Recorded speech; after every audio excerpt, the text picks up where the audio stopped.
Hello all.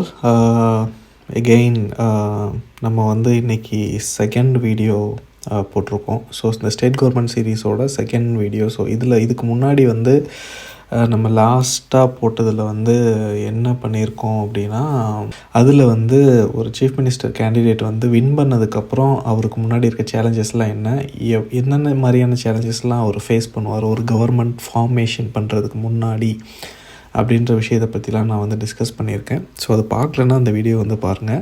So இதில் வந்து ஒருத்தர் சீஃப் மினிஸ்டர் ஆகிட்டார். ஓகே, ஸோ சீஃப் மினிஸ்டர் ஆனதுக்கப்புறம் சீஃப் மினிஸ்டர்ஸோட ரியல் பவர்ஸ்லாம் என்ன? ஓகே, ஸோ சீஃப் மினிஸ்டர் எல்லாருமே ஆகணும் அப்படின்னு சொல்லி ஆசைப்பட்றாங்க. ஸோ இப்போ நம்மளும் வந்து we are moving into elections for 2026 இன்னும் 3 monthஸில். ஸோ எல்லாருமே வந்து அந்த சீஃப் மினிஸ்டர் பதவியை வந்து டார்கெட் பண்ணுறாங்க.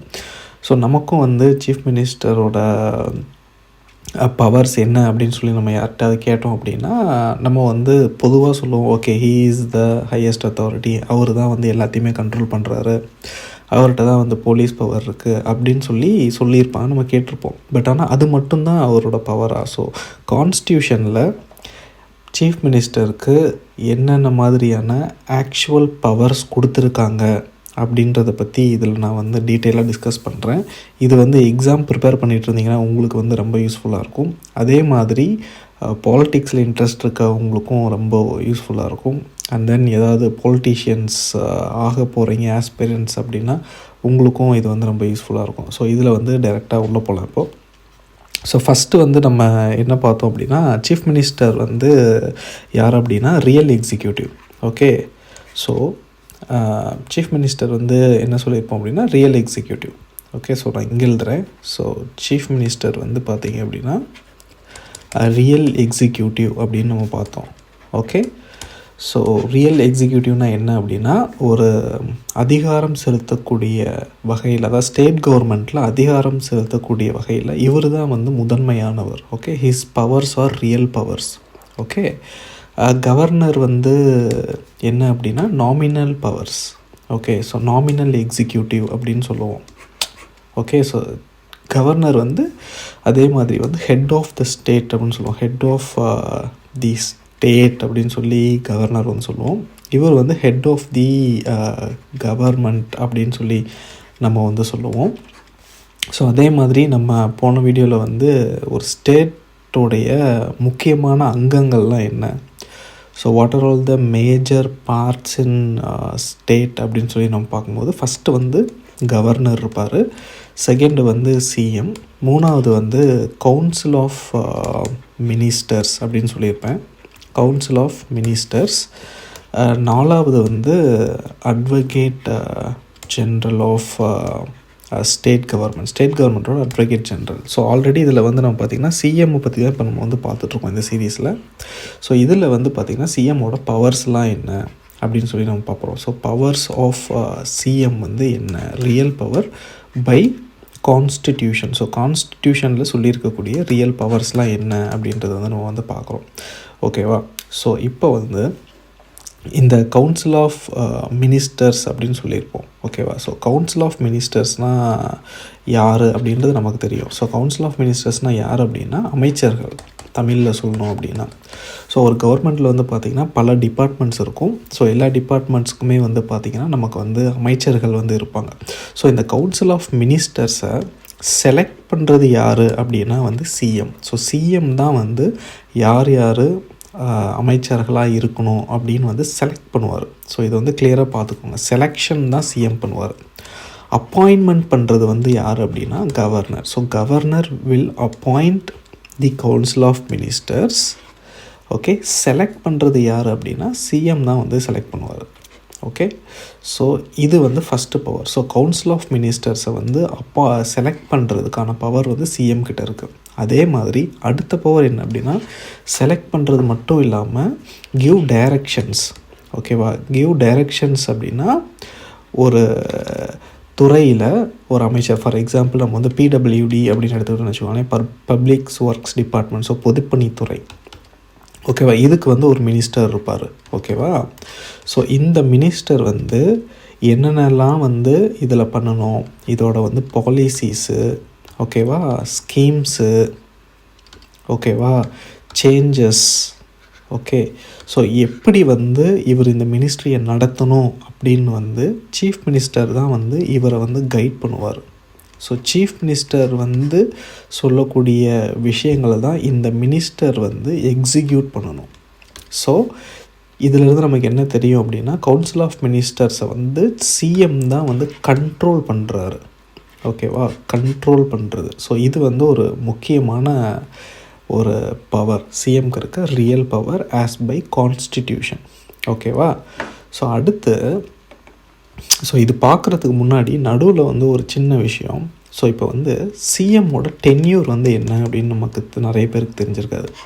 சிஎம்மோட டென்யூர் என்ன அப்படின்னு சொல்லி நம்ம வந்து நார்மலாக யார்ட்டையாவது கேட்டோம் அப்படின்னா என்ன சொல்லுவாங்க, சிஎம் தானே இப்போ 5 வருஷம்ப்பா அப்படின்னு சொல்லுவாங்க. ஓகே, 5 இயர்ஸ் அப்படின்னு. இந்த இடத்துல ஒரு சின்ன டிஃப்ரென்ஸ் இருக்குது, நல்லா தெரிஞ்சுக்கோங்க. சிஎம்மோட டென்யூர் வந்து 5 வருஷம் கிடையாது. ஓகேவா, கவர்மெண்ட்டோட டென்யூர் தான் வந்து 5 வருஷம். கவர்மெண்ட்டோட டென்யூர் தான் வந்து 5 இயர்ஸ். ஓகே, சீஃப் மினிஸ்டர்ஸோட டென்யூர் வந்து பார்த்தீங்க அப்படின்னா ப்ளஷர் ஆஃப் கவர்னர் அப்படின்னு சொல்லி கான்ஸ்டியூஷனில் இருக்குது. Pleasure of governor. Pleasure of governor அப்படின்னா கவர்னர் விரும்புகிற வரைக்கும் அவர் சீஃப் மினிஸ்டராக இருக்கலான்னு பொருள். அப்படின்னா என்ன அப்படின்னா, அன்டில் அவருக்கு வந்து பார்த்திங்கன்னா majority MLA support. Okay, so majority MLA support இருக்கிற வரைக்கும் he can be a chief minister. ஓகேவா. ஸோ ஃபார் எக்ஸாம்பிள் நமக்கு வந்து இப்போ 2026 ஒரு எலெக்ஷன் வருதுன்னு வச்சுக்கோங்களேன். எலெக்ஷனில் ஒரு பார்ட்டி வந்து வின் பண்ணிருச்சு, பார்ட்டியே வந்து வின் பண்ணிருச்சுன்னு வச்சுக்கோங்களேன்.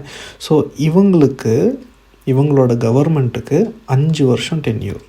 ஓகே, பட் ஆனால் இந்த சீஃப் மினிஸ்டருக்கு வந்து பார்த்திங்கன்னா 5 வருஷம் கிடையாது. ஓகே, ஃபார் எக்ஸாம்பிள் இப்போ நடுவுலையே வந்து கொஞ்சம் எம்எல்ஏஸோட சப்போர்ட் வந்து இவர் வேணாம்ப்பா வேற ஆளை கொண்டுட்டு வரலாம் அப்படின்னா வேற ஆள் தான் சீஃப் மினிஸ்டராக இருப்பார், இவர் இருக்க முடியாது. ஓகே, இதுக்கு பல உதாரணங்கள் வந்து நம்ம ஆல்ரெடி சொன்ன மாதிரி போன வீடியோவில் மகாராஷ்டிராலலாம் இது வந்து நடந்திருக்கு. ஸோ மகாராஷ்டிராவில் வந்து பார்த்திங்கன்னா 2019 எலெக்ஷனில் வந்து பார்த்திங்கன்னா 3 சீஃப் மினிஸ்டர்ஸ் இருந்தாங்க. ஓகே, ஃபஸ்ட்டு வந்து உத்தவ் இருந்தார், அதுக்கப்புறம் வந்து யார் இருந்தா, அதுக்கப்புறம் வந்து 1 டேவோ 2 டேவோ வந்து இப்போ இருக்கக்கூடிய ப்ரெசண்ட் சிஎம் வந்து இருந்தார். அவர் பேர் வந்து என்ன பேர், I forgot, Devendra Fadnavis. Okay, so Fadnavis வந்து இருந்தார். அதுக்கப்புறம் 3ஆவது வந்து யார் இருந்தார் அப்படின்னா ஏக்நாத் ஷிந்தே இருந்தார். ஸோ இது பார்த்திங்கன்னா கவர்மெண்ட் வந்து 5 வருஷம், 5 வருஷத்தில் வந்து 3 சீஃப் மினிஸ்டர். ஸோ இந்த இடத்துல நம்ம தெரிஞ்சுக்க வேண்டியது என்னென்னா, டென்யூர் ஆஃப் சிஎம்னு கேட்டாங்க அப்படின்னா நோ டென்யூர். ஓகே, அவருக்கு வந்து until he enjoys the support of எம்எல்ஏஸோட சப்போர்ட் இருக்க வரைக்கும் அவர் சீஃப் மினிஸ்டராக இருக்கலாம். ஸோ இதுதான் வந்து நான் நடுவில் சொல்லணும்னு நினச்சேன். ஓகே, இப்போ அடுத்த பவர் வந்து சிஎம்க்கு வந்து என்ன அப்படின்னு வச்சுக்கோங்களேன். இப்போ மினிஸ்டர் சொன்னால, கவுன்சில் ஆஃப் மினிஸ்டர். ஸோ மினிஸ்ட்ரியை வந்து எப்போ வேணால் ஷஃபிள் பண்ணுற அதிகாரம் வந்து சீஃப் மினிஸ்டருக்கு. Shuffle or dismiss. Okay, shuffle பண்ணலாம். ஓகே, இப்போ ஒருத்தரை வந்து இன்னொரு துறைக்கு போடலாம், இன்னொருத்தருக்கு இங்கே போடலாம், அந்த மாதிரி ஷஃபிள் பண்ணலாம். டிஸ்மிஸ்னால் எல்லாத்தையுமே கலைச்சிட்டு புதுசாக இன்னொரு டீமை வந்து அவர் வந்து ஃபார்ம் பண்ணலாம். ஓகே, இது வந்து அடுத்த பவர். அதுக்கப்புறம் என்ன அப்படின்னா, சீஃப் மினிஸ்டர் வந்து கவுன்சில் ஆஃப் மினிஸ்டர்ஸோடைய கூட்டத்தை கூட்டுறதுக்கான அதிகாரம் இருக்குது.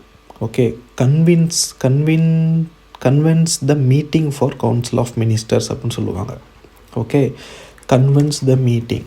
ஸோ எதுக்கு அப்படின்னா, இப்போ நம்ம நிறையா வந்து நம்ம நியூஸில் வந்து பார்த்துருப்போம். சீஃப் மினிஸ்டர் வந்து பார்த்திங்கன்னா அவசரமாக அமைச்சரவை கூட்டம் அப்படின்னு சொல்லுவாங்க. ஸோ அந்த அமைச்சரவை கூட்டத்தில் வந்து பார்த்திங்கன்னா இம்பார்ட்டண்ட்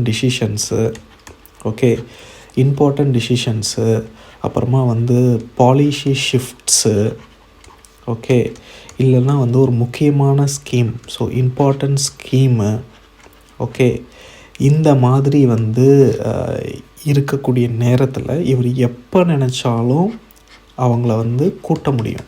ஓகே, ஸோ அவர் எப்போ கூப்பிட்றாரோ அப்போ வந்து வரணும். ஸோ இது வந்து அடுத்த போர். ஸோ இது எல்லாமே வந்து பார்த்திங்கன்னா அந்த கவுன்சில் ஆஃப் மினிஸ்டர்ஸை எந்த அளவுக்கு ஒரு சீஃப் மினிஸ்டர் வந்து கண்ட்ரோலில் வச்சுக்கலாம் அப்படின்றதுக்கான எக்ஸாம்பிள். இன்னொரு உதாரணம் லைவ் எக்ஸாம்பிள் நான் சொல்கிறேன். இப்போ வந்து நம்ம வந்து செந்தில் பாலாஜியோட கேஸ் நம்ம எடுத்துக்கிட்டோம் அப்படின்னா அவர் வந்து மினிஸ்டர், பட் ஆனால் வித்தவுட் மினிஸ்ட்ரி.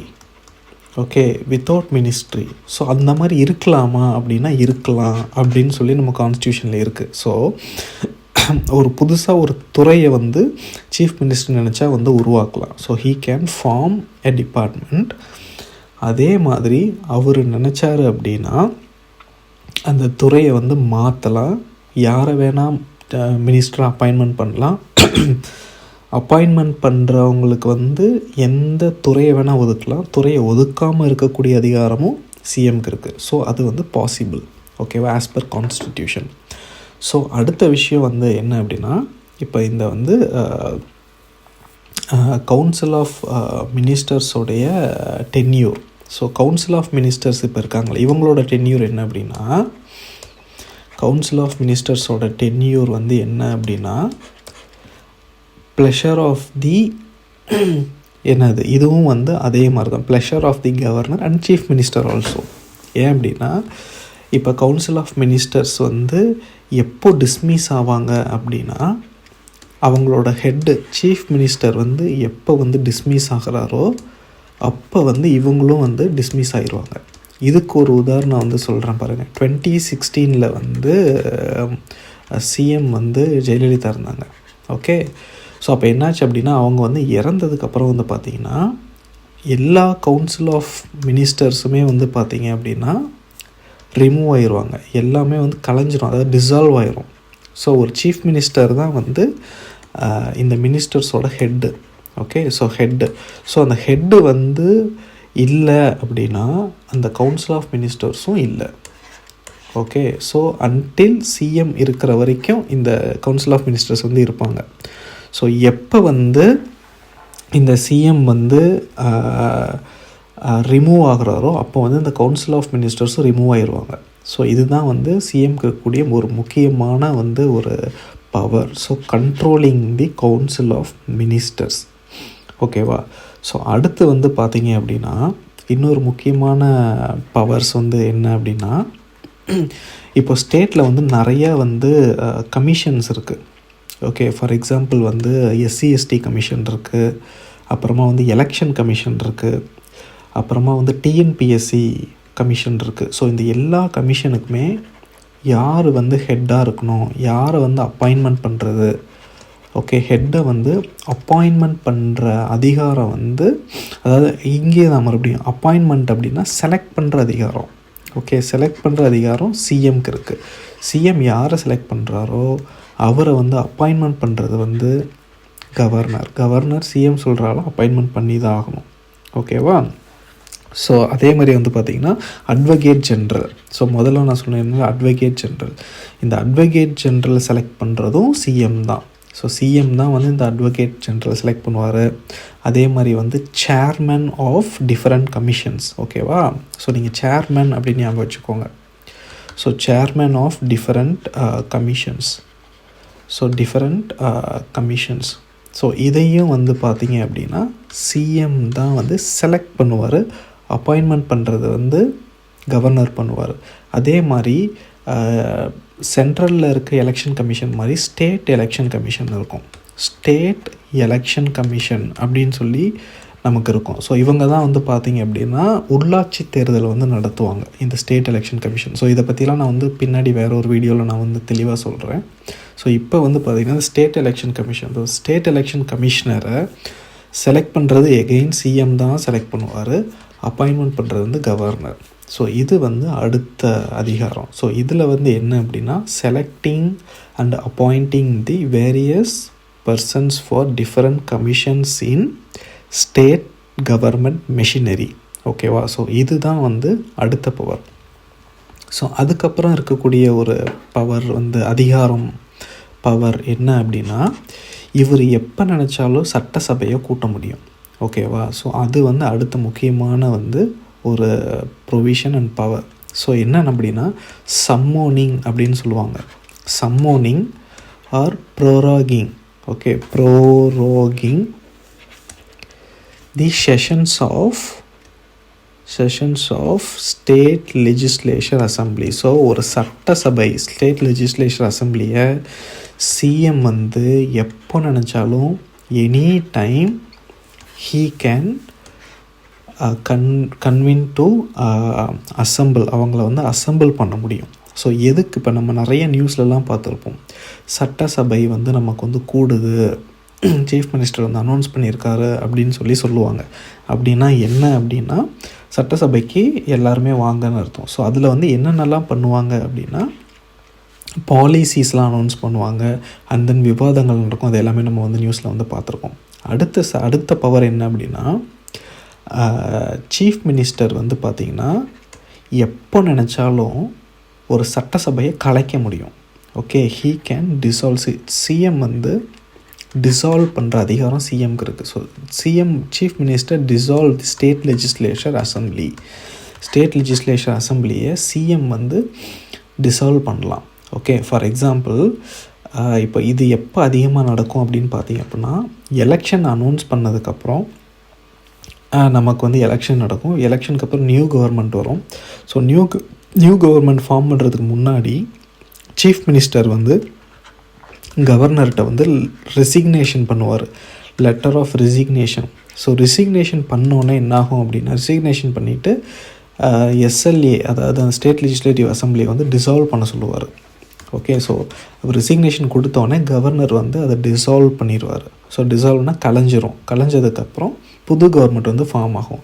அதே மாதிரி நான் முதல்ல சொன்னேன்ல, இப்போ வந்து சீஃப் மினிஸ்டர் வந்து எம்எல்ஏ சப்போர்ட் இருக்க வரைக்கும் இவர் வந்து சிஎம்மாக இருக்கலாம். இப்போ எம்எல்ஏ சப்போர்ட் வந்து போயிருச்சு அப்படின்னா இவர் வந்து சிஎம் வந்து ரிசைன் பண்ணும். ஓகே, சிஎம் வந்து ரிசைன் பண்ணும். சிஎம் ரிசைன் பண்ணோடனே கவுன்சில் ஆஃப் மினிஸ்டர், சிஓஎம்னு போடுறேன். ஸோ கவுன்சில் ஆஃப் மினிஸ்டர்ஸும் ரிசைன் பண்ணும். ஸோ இவங்க தான் வந்து ஸ்டேட்டோட முக்கியமான மிஷினரி. ஸோ இவங்க எல்லாருமே போனதுக்கப்புறம் அந்த ஸ்டேட் லெஜிஸ்லேட்டிவ் அசம்பிளி வந்து டிசால்வ் ஆகிட்டு ஒரு நியூ சிஎம் வந்து வருவார். ஓகே, ஸோ அடுத்த முக்கியமான பவர் இவருக்கு என்னென்னா சிஎம் வந்து எப்போ நினச்சாலும் அவருடைய ஸ்டேட் லெஜிஸ்லேட்டிவ் அசம்பிளியை வந்து டிசால்வ் பண்ண முடியும். அதாவது டிசல்யூஷன் அப்படின்னு சொல்லுவாங்க. ஸோ டிசல்யூஷன் வந்து பண்ணிவிட்டு போக முடியும். ஓகேவா, அடுத்த அதிகாரம் என்னென்னா சீஃப் மினிஸ்டர் தான் வந்து பாலிசிஸை வந்து அனௌன்ஸ் பண்ணுவார்.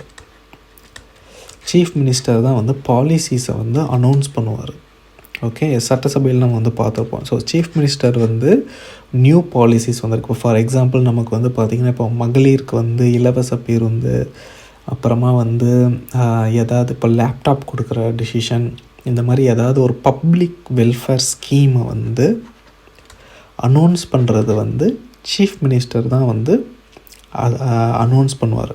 ஓகேவா, ஸோ இதெல்லாம் தான் வந்து ஒரு சீஃப் மினிஸ்டர்ஸோட ஒரு முக்கியமான பவர்ஸு. ஓகே, அடுத்து வந்து இன்னொரு முக்கியமான ஒரு விஷயம் இருக்குது. இது என்ன அப்படின்னா நமக்கு வந்து பார்த்திங்கன்னா சென்டர் ஸ்டேட் ரிலேஷன் அப்படின்னு இருக்குது. Centre state relation. ஸோ அதாவது ஸ்டேட் கவர்மெண்ட்டுக்கும் சென்ட்ரல் கவர்மெண்ட்டுக்கும் வந்து பார்த்திங்க அப்படின்னா ரிலேஷன்ஷிப் இருக்கும். ஸோ அந்த ரிலேஷனில் வந்து சிஎம் தான் வந்து டிசிஷன் எடுப்பார் அந்த பாலிசிஸை. ஓகே, நமக்கு வந்து பார்த்திங்கன்னா இன்டர் ஸ்டேட் கவுன்சில் அப்படின்னு ஒன்று இருக்கும். இன்டர் ஸ்டேட் கவுன்சில் அப்படின்னு இருக்கும். அதாவது இந்தியாவில் இருக்க எல்லா ஸ்டேட்டுமே சேர்ந்து ஒரு கவுன்சிலில் இருப்பாங்க. ஓகே, ஸோ அந்த இன்டர் ஸ்டேட் கவுன்சிலோட மெம்பராக வந்து சிஎம் இருப்பார். ஓகே, சிஎம் தான் வந்து அதோட member of inter state council. இது நோட் பண்ணி வச்சுக்கோங்க, inter state council. If you are aspirant இதை நோட் பண்ணி வச்சுக்கோங்க. ஸோ இன்டர் ஸ்டேட் கவுன்சிலோட மெம்பராக வந்து சிஎம் வந்து இருப்பார். அடுத்த முக்கியமான பவர் என்ன அவருக்கு அப்படின்னா நித்தி ஆயோக். எல்லோரும் கேள்விப்பட்டிருப்பீங்க, நித்தி ஆயோக் இருக்குல்ல. ஸோ நித்தி ஆயோக் அப்படின்றது வந்து இதுக்கு முன்னாடி ஃபினான்ஷியல் கமிஷன் அப்படின்றது வந்து மாற்றி இவங்க வந்து புதுசாக கொண்டு வந்தது தான் நித்தி ஆயோக். ஸோ இங்கே தான் வந்து பிளான் பண்ணுவாங்க, ஸ்டேட் பிளானிங் கமிஷன். ஸோ ஒரு முக்கியமான நிதி சம்பந்தப்பட்ட விஷயங்கள் எல்லாமே வந்து நித்தி ஆயோக்கில் தான் வந்து டிஸ்கஸ் பண்ணுவாங்க. இந்த நித்தி ஆயோகோடைய கவர்னிங் கவுன்சில் அப்படின்னு இருக்கும். Governing council. இதை வந்து கவர்ன் பண்ணுறதுக்கான கவுன்சில். அந்த கவுன்சிலில் சிஎம் தான் வந்து உறுப்பினராக இருப்பார். ஸோ சிஎம் தான் இந்த கவர்னிங் கவுன்சிலில் இருப்பார். ஸோ இந்தியாவில் இருக்க எல்லா ஸ்டேட்டோட சிஎம்மும் இந்த கவர்னிங் கவுன்சிலில் இருப்பாங்க. இந்த கவர்னிங் கவுன்சிலோட ஹெட்டு வந்து யார் அப்படின்னா பிஎம். ஸோ பிஎம் வந்து இந்த கவர்னிங் கவுன்சிலோட ஹெட்டாக இருப்பார். அந்த கவர்னிங் கவுன்சிலில் நம்ம ஸ்டேட்டோட ஹெட்டாக சிஎம் இருப்பார். அதே மாதிரி ஒரு ஸ்டேட்லேருந்து ஒரு சிஎம்ஸ் வந்து இருப்பாங்க. ஸோ இதெல்லாம் தான் வந்து பார்த்திங்க அப்படின்னா ஒரு சிஎம்மோட ஒரு முக்கியமான அதிகாரங்கள். ஓகேவா? ஸோ அதுக்கப்புறம் நம்ம இன்னொன்று வந்து பார்க்கலாம். பாருங்கள், ஒரு சின்ன விஷயந்தான், பட் ஆனால் இது வந்து நம்ம நிறையா பேருக்கு வந்து தெரியாமல் இருந்திருக்கும் இவ்வளோ நாள், இல்லை ஒரு சிலருக்கு தெரிஞ்சிருக்கலாம். ஸோ சீஃப் மினிஸ்டரும் வந்து பார்த்திங்கன்னா, சீஃப் மினிஸ்டர் அப்படின்னு வந்து ஏன் இவருக்கு பேர் முதல்ல அப்படின்னா, இவரும் வந்து ஒரு மினிஸ்டர் தான். ஓகேவா? ஸோ நம்ம கவுன்சில் ஆஃப் மினிஸ்டர்ஸ் வந்து பார்த்தோம். ஸோ கவுன்சில் ஆஃப் மினிஸ்டர்ஸ் வந்து பார்த்தோம். ஓகேவா? கவுன்சில் ஆஃப் மினிஸ்டர்ஸ் வந்து இருப்பாங்க, நிறைய பேர் இருப்பாங்க. ஸோ இந்த சிஎம்மும் வந்து பார்த்திங்கன்னா ஒன் ஆஃப் த மினிஸ்டர் தான். ஓகே, பட் ஆனால் என்ன டிஃப்ரென்ஸ்னால், இந்த மினிஸ்டர்ஸோட ஹெட்டு ஆர் வந்து chief. So chief or head, இது ரெண்டில் ஏதாவது ஒன்று நீங்கள் வந்து சொல்லிக்கலாம். ஸோ இந்த ஹெட் ஆஃப் த மினிஸ்டர்ஸாக இருக்கனால தான் இவருக்கு பேர் வந்து சீஃப் மினிஸ்டர் அப்படின்னு பேர். இதே மாதிரி தான் வந்து சென்ட்ரல் கவர்மெண்ட்டில் வந்து பார்த்திங்கன்னா பிஎம் அப்படின்னு இருக்கும். ஸோ ப்ரைம் மினிஸ்டர் அப்படின்னா ப்ரைம் தனியாக, மினிஸ்டர் தனியாக வந்து பாருங்கள். ஸோ இவரும் ஒரு மினிஸ்டர் தான், பட் ஆனால் இருக்கிற மற்ற மினிஸ்டர்ஸ்க்கு எல்லாத்துக்குமே, கவுன்சில் ஆஃப் மினிஸ்டர்ஸ் எல்லாத்துக்குமே இவர் தான் வந்து ஹெட்டு. ஸோ அதனால தான் வந்து இவர் பேர் ப்ரைம் மினிஸ்டர், இவர் பேர் வந்து சீஃப் மினிஸ்டர். ஓகேவா? அடுத்த ஒரு முக்கியமான விஷயம் பாருங்களேன். இப்போ கவுன்சில் ஆஃப் மினிஸ்டர்ஸ் வந்து நமக்கு தெரியும் நிறைய பேர் இருக்காங்கன்னு. ஸோ எவ்வளோ பேர் வந்து இருக்கணும், how many people can be a ministers in a state. ஒரு ஸ்டேட்டில் எவ்வளோ அமைச்சர்கள் வந்து இருக்கலாம். ஓகே, இதுவும் நம்ம நிறைய பேருக்கு தெரிஞ்சிருக்காது. எவ்வளோ பேர் இருக்கலாம் அப்படின்னா, ஆஸ் பர்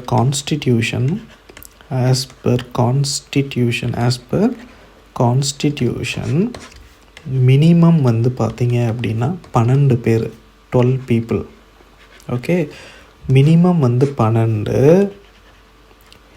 மேக்ஸிமம் வந்து 15% ஆஃப் ஸ்டேட் லெஜிஸ்லேட்டிவ் அசம்பிளியோட ஸ்ட்ரென்த்து.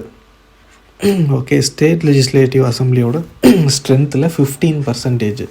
ஸோ 12 பேரில் இருந்து நமக்கு எவ்வளோ, 234. ஸோ 234ல் 15% வந்து எவ்வளோ அப்படின்னு பார்த்தீங்கன்னா அரௌண்ட் வந்து ஓகே 10% வந்து எவ்வளோ, 23 and then somewhere around. So okay, ஒரு 35-36 வரும் அப்ராக்சிமேட்டாக, அதாவது தமிழ்நாட்டுக்கு மட்டும். ஸோ 12 பேரில் இருந்து ஒரு அரௌண்ட் ஒரு 35-36 பேர் வரைக்கும் தான் மினிஸ்டர்ஸாக ஒரு சீஃப் மினிஸ்டர் அப்பாயின்மெண்ட் பண்ண முடியும். இதுதான் வந்து ரூல். ஓகே, நீங்கள் நினச்ச மாதிரி எல்லாரையுமே நான் வந்து மினிஸ்டர் ஆக்குறேன், இல்லை நிறைய பேர் நான் வச்சுக்க போகிறேன், அந்த கணக்கெல்லாம் கிடையாது. Okay, so as per constitution minimum வந்து 12 பேர், மேக்ஸிமம் வந்து 15% ஆஃப் ஸ்டேட் லெஜிஸ்லேட்டிவ் அசம்பிளியோட ஸ்ட்ரென்த்து. தமிழ்நாட்டுக்குன்னா 234 15% வந்து பார்த்தோம் அப்படின்னா நமக்கு தோராயமாக ஒரு 35-36 வரும். ஸோ இதுதான் வந்து மேக்ஸிமம், மினிமம் வந்து 12. ஸோ இந்த விஷயமும் நான் வந்து இதுக்கு முன்னாடி சொல்லணும்னு நினச்சேன், அது வந்து நான் மறந்துட்டேன். ஓகே, இப்போ அடுத்து வந்து பார்த்திங்கன்னா இன்னொரு விஷயம். ஓகே, சிஎம் பார்த்தோம், கவுன்சில் ஆஃப் மினிஸ்டர்ஸ் பார்த்தோம். இந்த டெப்புட்டி சிஎம்னா யார், அப்படின்னு வந்து பார்க்கணும். Okay, first of all deputy CM அப்படின்ற ஒரு பொசிஷனே வந்து பார்த்தீங்க அப்படின்னா கான்ஸ்டிடியூஷனில் வந்து கிடையாது. ஓகே, டெப்புட்டி சிஎம் அப்படின்ற ஒரு பொசிஷனே வந்து கான்ஸ்டியூஷனில் இல்லை. ஓகே, நான் முதல்ல சொன்ன மாதிரி கவுன்சில் ஆஃப் மினிஸ்டர்ஸை வந்து அப்பாயிண்ட் பண்ணுற அதிகாரம் வந்து சிஎம்க்கு இருக்குது. ஓகே, ஸோ இந்த டெப்யூட்டி சிஎம்மும் ஒன் ஆஃப் த மினிஸ்டராக தான் இருப்பார். ஓகே, ஸோ அந்த டெப்யூட்டி சிஎம்மும் அந்த கவுன்சில் ஆஃப் மினிஸ்டரில் ஒருத்தராக இருப்பார். ஓகே, இவரை வந்து சிஎம் வந்து அப்பாயின்மெண்ட் பண்ணுவார். சிஎம் யாரை நினச்சாலும் டெப்யூட்டி சிஎம்மாக வந்து வச்சுக்க முடியும். ஓகே, இது வந்து சிஎம்மோட பவர், அடுத்த பவர். ஓகே, சிஎம் நினச்சா யாரை வேணால் டெப்யூட்டி சிஎம்மாக வச்சுக்கலாம். ஓகே, டெப்யூட்டி சிஎம்க்கு ஏதாவது பவர் இருக்கா அப்படின்னா ஒரு பவரும் கிடையாது. டெப்யூட்டி சிஎம்க்கு ஒரு பவரும் கிடையாது. ஒரு நேம் சேக்குக்காக நம்ம வந்து வச்சுக்கலாம். ஓகே, எப்பப்பெல்லாம் வந்து இந்த சிஎம் வந்து உடம்பு சரியில்லாமல் இருக்காருன்னு வச்சுக்கோங்க, இல்லை வந்து சிஎம்மால் அவரோட டியூட்டியை பண்ண முடியலன்னா அப்போ வந்து இந்த டெப்யூட்டி சிஎம் வந்து ஹெல்ப் பண்ணுவார் சிஎம்மோட வேலைக்கு. ஓகே, அப்பையும் இந்த சிஎம்மோட எல்லா பவருமே டெப்யூட்டி சிஎம்க்கு வராது. கையெழுத்தை போடுற அதிகாரம், அதே மாதிரி கவுன்சிலை மாற்றுறது, எல்லா அதிகாரமும் அப்பையும் சிஎம் கிட்ட தான் இருக்கும். இதுக்கு ஒரு உதாரணம் வந்து பார்த்திங்கன்னா அதே தான் 2016 டைமில் ஜெயலலிதா வந்து ஹாஸ்பிட்டலைஸ் ஆகும்போது பார்த்திங்க அப்படின்னா எல்லா டிசிஷனுமே வந்து அவங்க தான் எடுக்கணும், அவங்க தான் வந்து கையெழுத்து போடணும். ஸோ எல்லாத்துக்குமே வந்து ஒரு ஃபார்ம் போகும், அப்ளிகேஷன்ஸ் போகும், அவர் தான் வந்து கையெழுத்து போடுறது, எல்லா அதிகாரமே அவர்கிட்ட தான் இருக்கும். டெப்யூட்டி சிஎம் என்ன பண்ணுவாங்கன்னா ஜஸ்ட்டு வந்து ஒரு சின்ன ஒரு ரோல் பண்ணுவார். இவர் என்ன பண்ணுவார்னா எல்லாத்தையுமே வந்து கொஞ்ச நாள் அட்மினிஸ்ட்ரேட் பண்ணுவார். பட் ஆனால் சிஎம்மோட எல்லா பவருமே டெப்யூட்டி சிஎம்க்கு வந்துருமானா வராது. So no power for deputy CM. So அவ்வளோதான். ஸோ இன்றைக்கி வீடியோ இதோட முடிவாகுது. ஸோ நிறைய பேருக்கு வந்து தெரியாத விஷயங்கள் வந்து நான் ஷேர் பண்ணியிருப்பேன்னு நினைக்கிறேன். ஸோ இதுக்கு மேலே உங்களுக்கு வந்து ஒரு சிஎம்னா யார், சிஎம்முடைய பவர்ஸ்லாம் என்ன அப்படின்றத பற்றி உங்களுக்கு வந்து தெரிஞ்சிருக்கும் அப்படின்னு நான் வந்து நம்புகிறேன். ஸோ நம்ம ஸ்டேட் கவர்மெண்ட்டோட அடுத்த வீடியோவில் வந்து நம்ம பார்த்திங்கன்னா இதுக்கு முன்னாடி நான் சொல்லியிருந்த மாதிரி அந்த ஆன்டி டிஃபெக்ஷன் லா அப்படின்னா என்ன, அதாவது கட்சித்தாவல் தடை சட்டம் அப்படின்னா என்ன அப்படின்றத பற்றி நான் வந்து சொல்கிறேன்னு சொல்லியிருந்தேன். நான் அடுத்த வீடியோவில் வந்து பண்ணுறேன். So stay tuned and keep வாட்சிங் and support me and subscribe and till then see you, bye.